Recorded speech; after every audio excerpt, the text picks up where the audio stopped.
নমস্কার। আজকে রথযাত্রা নিয়ে বেশ কিছু কথা বলব। রথযাত্রা নিয়ে পুরীতে তো অনেক ধুমধাম, অনেক ভক্তের সমাগম হয় সেখানে। সেখানে ভোগের সমাগম রয়েছে, নানা রকম উপাচার রয়েছে, তাছাড়া আ ধর্মীয় আচার-অনুষ্ঠান প্রচুর রয়েছে এবং এর উপরে আমি বেশ কিছু ভিডিও আপলোড করেছি এবং আগামী দিনেও করব। কিন্তু আজকে যেটা বলবো সেটা হচ্ছে গিয়ে আমাদের ছোটবেলায়। আমরা আমাদের ছোটবেলায় কিভাবে রথটাকে পালন করতাম। একটা যেন একটা জলছবির মতো রয়েছে আমার কাছে ব্যাপারটা। যে ছোটবেলায় যখন দেখতাম যে গরমের ছুটি শেষ হয়ে যেত, তারপরে স্কুল খুলতো, বর্ষা আসতো, মানে বৃষ্টি পড়তো আরকি। এবং তখন যে কোন তিথি সেটা আজ আর মনে নেই। খুব সম্ভবত হয়তো আষাঢ় মাসে কোনো এক তিথিতে রথযাত্রা হতো। আর সেই রথযাত্রার যে ছোট্ট একটা গল্প ছিল যে কি না তার এক বোন, তার নাম সুভদ্রা। সে বায়না করবে যে ঘুরতে যাবে। আর ঘুরতে যাওয়া মানে তাকে মাসির বাড়ি নিয়ে যেতে হবে এবং নিয়ে যাবে কারা? জগন্নাথ দেব আর বলরাম দেব, দুই দাদা। তো এইটুকুনি বুঝতাম ছোটবেলায় রথযাত্রা নিয়ে, যেটা আমরা বুঝতাম বা আমি বুঝতাম। হয়তো আমার মতো অনেকেই সেটাই বুঝতো। আর রথটা কেউ একজন বাড়িতে এনে দিত। তখন তো কেরোসিন কাঠের মানে রথ পাওয়া যেত। সেটা একতলা হতো, দোতলা হতো, এরকম একটা রথ হতো। আর আমি যে পরিবারে বড় হয়েছি সেটা হচ্ছে একান্নবর্তী পরিবার। সেটাতে মানে ৯ জন মেম্বার ছিল। মানে আমি ইনক্লুডিং মি, আমি ৯ জন মেম্বার ছিলাম আমরা। তো আর আমার ঠাকুমা ছিল হলো সে গোপাল সেবা করতেন। তো ৩ বেলা গোপাল সেবা করতেন। তো সেই কারণে একটুখানি বেশি হয়তো চর্চা ছিল বলে যা মনে হয়। তা যেই হোক, কোনো একজন কেউ রথটা কিনে এনে দিত। আর রথটাকে সাজাবো কি দিয়ে? সুন্দর, সুন্দর রঙিন, রঙিন কাগজ দিয়ে তো সাজানো যায় না। আমরা তো তখন পারতাম না।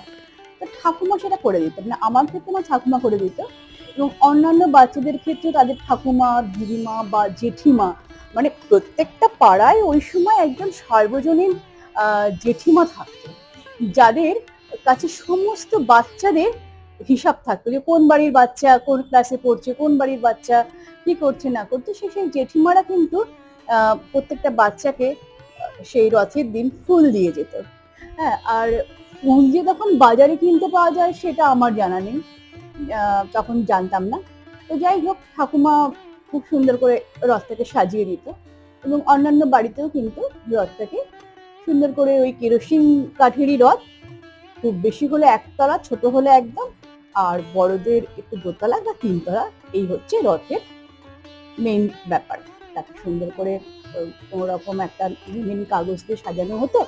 তারপরে তাকে একটুখানি আভিজাত্য লুক দেওয়ার জন্য ফুল দিয়ে সাজানো হতো। যখন বিকেলবেলা যখন বেরোনো হতো তখন ওই পাড়ার কোনো ব্রাহ্মণী পিসি বা জেঠিমা তথাকথিত, তারাও তাদের বাড়ির থেকে কিছু ফুল তুলে আমাদেরকে দিত। তো এই ছিল একটা জলছবির মতো একটা ব্যাপার। রথটা এনে দেওয়ার পরে রথের সাথে সাথে প্রতি বছরই জগন্নাথ দেব, সুভদ্রা, বলরাম আসতো। আমার বাড়িতে যেটা আসতো কাঠের আসতো, অনেকের বাড়িতে মাটির আসতো। তো সে কাঠের মূর্তিটাকে, ৩টে মূর্তিকে ঠাকুমা কি করতো, পুজোর সময় জল দিয়ে স্নান টান করিয়ে দিত। দিয়ে তারপরে রথের যে উপরের তলা, মানে আমি সবসময় দোতলা রথে পেয়েছি, দোতলা রথের যে উপর তলায়, সেই উপর তলায় আমরা রেখে দিতাম ৩টে ঠাকুরকে। আর নিচতলায় নৈবেদ্য থাকতো। নৈবেদ্যের মধ্যে বাতাসা, নকুলদানা, খুব বেশি হলে দানাদার, এর থেকে কিন্তু বেশি কিছু থাকতো না। তো আমাদের তখন ছোটবেলায় যে পাড়ার যে বন্ধু বান্ধব ছিল আর কি, তো তাদের মধ্যে যেটা মানে ছিল যে রথের প্রতিযোগিতা ফুল নিয়ে নয়, কারণ ফুল তো জেঠিমা, পিসিমা, ঠাকুমা, বাড়ির মানে দাদুরা কোথাও না কোথাও থেকে ফুলটা বেশ ভালো জোগাড় হয়ে যেত আমাদের। কিন্তু যেটা থাকতো সেটা হচ্ছে গিয়ে রথটা কত বড় হবে, কার রথ কত বড়, মানে দোতলা রথ না তিনতলা রথ, এরকম। তো এই প্রতিযোগিতাটা কিন্তু আমাদের বাচ্চাদের মধ্যে মনে মনে থাকতো। আর অনেকের বাড়িতে সেই সময় কিন্তু কাঠের রথও থাকতো, আর বা লোহার রথ থাকতো। তারা প্রতি বছর ওই রথটাকে সুন্দর করে সাজিয়ে গুছিয়ে নিয়ে রাস্তায় বের হতো। মানে পাড়াতে রথের দিন মানে ঠাকুমা, জেঠিমা, পিসিমা, মানে বয়স্কদের সাথে প্রত্যেকটা বাড়িতে যাওয়া, হুম, গিয়ে তাদেরকে ওই নকুলদানা বাতাসা প্রসাদ দেওয়া, আর আটা মানে তখন ছিল 50 পয়সা বা 1 টাকা কেউ দিত, এইরকম আর কি, দক্ষিণা যাকে বলে আর কি, সেই দক্ষিণাটা পেতে কিন্তু খুব মজা লাগতো। তো এই হচ্ছে আমাদের রথযাত্রার যে চালচিত্রটা বা জলছবিটা, যেটা আমার এইটুকুনি মনে আছে, খুব ভালো মতো মনে আছে, খুব এনজয় করতাম ব্যাপারটা। আবার অনেকের বাড়ি থেকে কিন্তু রথ কিনেও দেওয়া হতো না, তারাও কিন্তু এসে আমাদের সাথে যোগদান করতো। আসলে সেই সময় আর্থিক অবস্থাটা ওইসব কিছু বুঝতাম না, মানে সবাই সমান আমরা আর কি, এরকম একটা ব্যাপার ছিল। বাড়ির বড়রা কেউ না কেউ থাকতো আমাদের রথের সাথে, সারা দুপুর আমরা সেদিন ঘুমোতাম না, মানে কোনো বাচ্চাই সেদিন ঘুমোতো না। আর ঠাকুমা দিদিমারা সেদিনকে কিছু বকাবকিও করতেন না যে পড়তে বসতে হবে, মারাও কিছু বলতেন না। তো তারপরে সন্ধেবেলা বেশ সুন্দর করে সাজিয়ে গুছিয়ে রথ নিয়ে আমরা বেরোতাম, আর পাড়া সারা পাড়া ঘুরতাম। অনেকে কাসর ঘন্টা এসব নিয়ে থাকতেন, আমার ঠাকুমা যেরকম কাসর ঘন্টা নিয়ে আমার সাথে বেরোতেন, কারণ মেয়ে মানুষ একা ছাড়া যাবে না হয়তো, এরকম একটা ব্যাপার ছিল। তা পাড়ায় সবার সাথেই রথ, এবং দেখতাম অনেকে মানে কোনো কোনো বাড়িতে যে 2-3টে যদি বাচ্চা থাকতো, তাহলে কি হতো সেটা, তাহলে তাদের একটাই রথ হতো, আর সেই রথে দড়ি, একজন দড়ি টানতো বা আর একজন কাঁসর ঘন্টা বাজাতো, আবার যে দড়ি টানছে সে কাঁসর ঘন্টা বাজাচ্ছে, আর একজন মানে দড়ি দিয়ে রথটাকে টানছে, মানে জেঠুর ছেলে, কাকুর ছেলে, পিসির ছেলে বা মেয়ে সবাই মিলে কিন্তু একসাথে একটা বাড়িতে যদি থাকতো তাহলে একটাই রথ বেরোতো। তো এইরকম ছিল কিন্তু আমাদের রথযাত্রা। শ্রীক্ষেত্রের পান্ডাদের মতো আমরাও ওই যে মানে পয়সাগুলো পেতাম আর কি, সেগুলোতে কিন্তু কেউ ভাগ বসাতো না, মানে বাড়ির লোকেরা সেটাকে দেখতো না। ওই সবার পয়সা এক জায়গায় হলে পরে বাড়ির বড় যে থাকতেন ঠাকুমা, জেঠিমা, তারপরে পিসি, এরাই তো থাকতো, বয়স্ক লোকেরাই থাকতো, দাদু এরা থাকতো। তো এরা কি করতেন যে নিয়ে গিয়ে সেই পাঁপড় ভাজা, তারপরে জিলেপি এইসব কিনে দেওয়া হতো আর কি, খাওয়া দাওয়া হতো আর কি, বেশ মজার ছিল, তখন বেশ আনন্দ করতাম।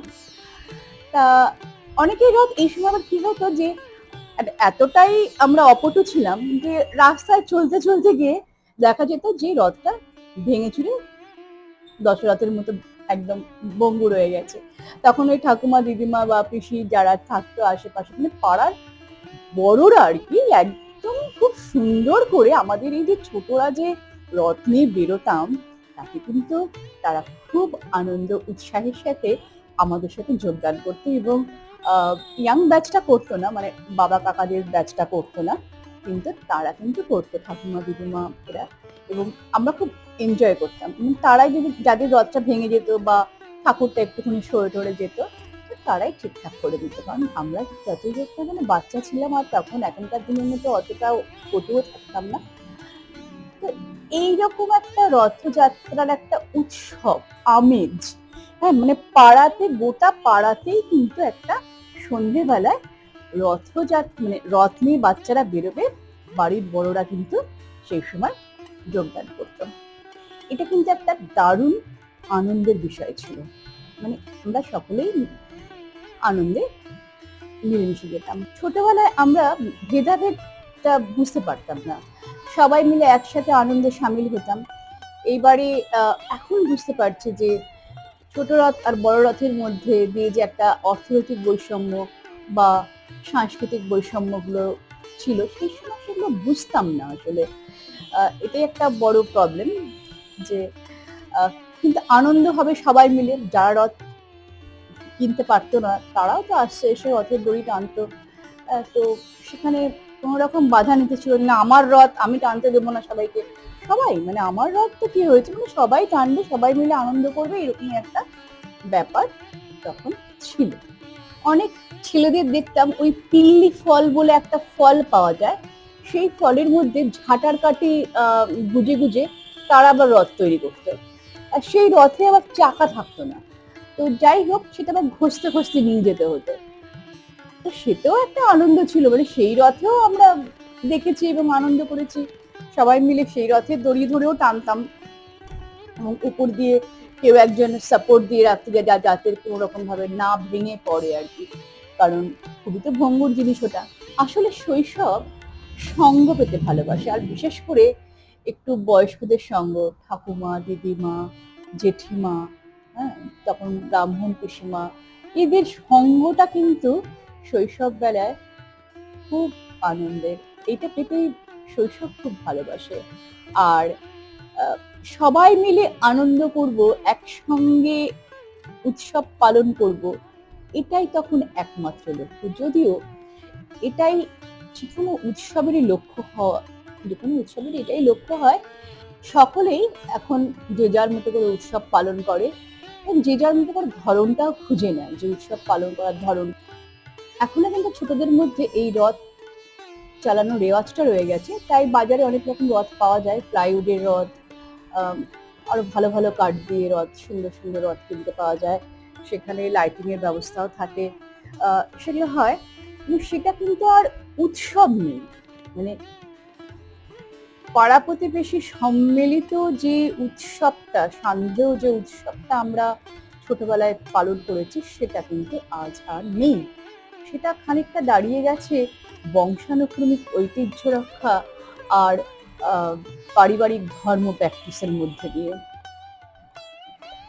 এটা মানে আমাদের এখন ফ্যামিলি নিউক্লিয়ার হতে হতে বাচ্চা, বাচ্চার বাবা মা, এছাড়া তো আর কেউ নেই। বাচ্চারা ওই চার দেওয়ালের মধ্যেই রথ টানছে। খুব বেশি হলে আমি যে কমপ্লেক্সে আছি সেই কমপ্লেক্সে নিচে বেশ কিছু বাচ্চা তাদের রথ নিয়ে আসবে, রথ টানবে। সেখানে হয়তো যারা কি বলবো গার্ড রয়েছে, গার্ডরাও তাদের সাথে একটুখানি সামিল হবে। তো ঠাকুমা, দিদিমা, জেঠিমা এরা তো আর নেই, মানে পাড়ায় বেরোলে পরে তাদেরকে তো আর দেখা যায় না, কারণ তারা তো এখন চলে গেছে বৃদ্ধাশ্রমে। কারণ বৃদ্ধাশ্রম থেকে যদি তাদেরকে ফিরিয়ে আনা যায়, সমস্ত বৃদ্ধাশ্রমগুলিকে যদি বন্ধ করে দেওয়া যায়, আর প্রত্যেকটা ফ্যামিলিতে ঠাকুমা, দিদিমা, এরকম পিসিমা, পাড়ার সার্বজনীন একজন জেঠিমা, যার কাছে সমস্ত বাচ্চাদের খোঁজ খবর পাওয়া যাবে, দরকার জানেন। কারণ বাচ্চাগুলো না বড্ড একা হয়ে গেছে চার দেওয়ালের মাঝখানে। শুধু বাবা মাকে তো রাত্রিবেলা দেখছো, অফিস থেকে তারা ফিরে এসে টায়ার্ড। কত রকম এখন পার্টি হচ্ছে, কিটি পার্টি, নানা রকম পার্টিতে তারা বাবা মারা ব্যস্ত, বাচ্চার জন্য সময় কোথায়। আর ঠাকুমা দিদিমারা তো রয়েছে বৃদ্ধাশ্রমে। এই এই যে একটা অবক্ষয়, এই অবক্ষয়টা বোধ হয় চেঞ্জ করা দরকার।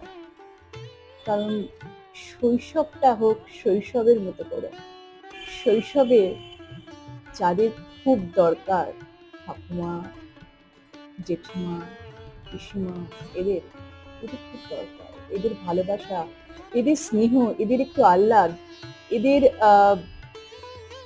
মানে কি বলবো আদর, মানে এগুলো না খুব খুব আন্তরিক। এদের মধ্যে কোনো রকম মানে কিছু তো চা পাওয়ার হিসাব নেই এখানে। দরকার, নইলে কিন্তু সমাজটা আজকে প্রায় একদম শেষের পর্যায়ে। বাচ্চাগুলো, সব থেকে বাচ্চাগুলো ভুগছে। মানে আমরা হয়তো ছোটবেলায় এত কিছু পেয়েছি যেগুলো আজও আমাদের কাছে জলছবির মতো হয়ে রয়েছে, ছোটবেলাটা আমি আজও মনে করছি এত সুন্দর করে। আমাদের বাচ্চারা বা পরবর্তী প্রজন্ম কি মনে করবে? কিছুই তো নেই। রবীন্দ্রনাথের রথের রশির কথা মনে পড়ে যায়। তিনি বলেছিলেন যে যেখানে সমবেতভাবে রথ টানতেই রথের রশি দেবতা চলতে শুরু করেন। সমাজের উঁচু নিচু খানাখন্দকে না ভরাট করলে, না সমান করলে রথের রশি দেবতা চলবে না। তাহলে চলে যাই না আমরা খানিকটা পিছনের দিকে, যেখানে আমাদের শৈশবগুলোর মতোই আমাদের পরবর্তী প্রজন্মের শৈশবগুলো হয়ে উঠুক দাদু, দিদা, ঠাকুমা, এদের সাহচর্যে, ভালোবাসায়। বন্ধ হয়ে যাক সমস্ত বৃদ্ধাশ্রমগুলো। কি বলেন আপনারা? অবশ্যই কমেন্ট করে জানাবেন। এবং রথযাত্রার উপরে আরো অনেক ভিডিও নিয়ে আসছি, সেগুলো অবশ্যই দেখবেন। All the best. জয় জগন্নাথ।